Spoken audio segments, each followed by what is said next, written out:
Just got my custom hydrostatic test tank, stainless steel, rated to 5 MPa. I set it up in the downstairs bathroom of my workshop. It's a tight fit, but perfect for containing any water mess. The lid's a beast, so I'll need to break out the engine hoist.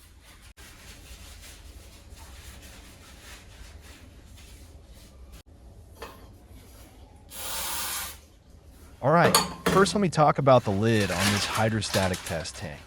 I designed it with 2 pass-through holes that are 16 millimeters in diameter, 2 that are 14 millimeters, 12 that are 10 millimeters, and 6 that are 8 millimeters. Each hole fits a different size of bulkhead penetrators. With these installed, I can test all kinds of underwater devices, power them up during pressure testing, and keep the cost super low. Right now, in the video, I'm installing the penetrator plugs for tomorrow's high pressure test. I'll be pressurizing the tank to 4 megapascals and holding it for 2 hours to check for leaks and structural strength, hoping everything goes smoothly.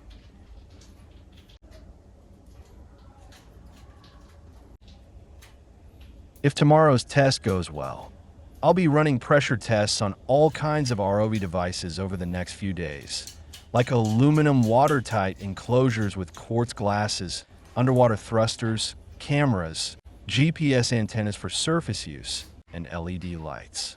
I think these tests will be super fun. I'll be recording everything and sharing it with you guys. Hope you enjoy.